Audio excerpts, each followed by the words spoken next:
अगले दिन नीलावंती के स्वप्न में शैतान आता है और उससे बताता है कि नीलावंती, कल जब तुम तंत्र साधना के लिए बरगद के पेड़ के नीचे जाओगी, उसी समय बरगद के पेड़ के बगल से जो नदी बहती है, उस नदी में तुम्हें एक लाश बहती हुई दिखाई देगी। उस लाश के गले में एक ताबीज होगा, तुम्हें उसे खोल लेना है। गले से ताबीज को निकालने के बाद उसी नदी में तुम्हें एक नाव पर सवार आदमी मिलेगा। तुम्हें इस ताबीज को उस आदमी को दे देना है, वह तुम्हें दूसरी दुनिया के दरवाजे तक पहुंचाने में तुम्हारी मदद करेगा।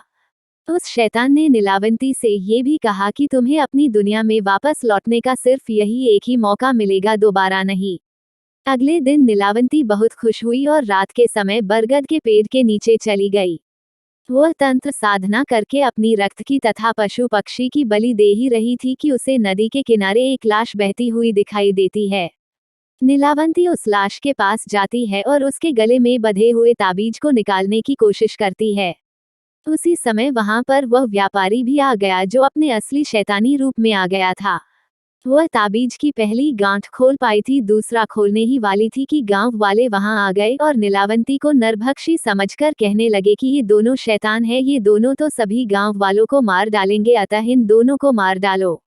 सभी गांव वालों ने अपने अपने हथियार लेकर दोनों पर हमला किया। नीलावंती तो बच गई, लेकिन गांव वालों ने उस राक्षस को मार गिराया। राक्षस होने की वजह से वह दोबारा जीवित हो उठा और नीलावंती के पास आकर बोला कि तुम मुझे ये किताब दे दो जिसमें तुमने मंत्रों को लिखा है, और मुझे कुछ नहीं चाहिए।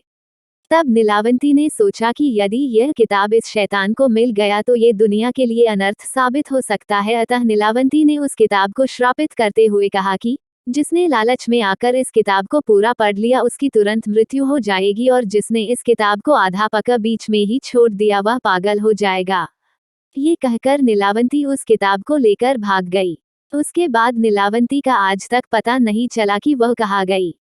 हिंदी साहित्य में नीलावंती ग्रंथ का वर्णन मिलता है, लेकिन अब ये ग्रंथ कहीं भी मौजूद नहीं है।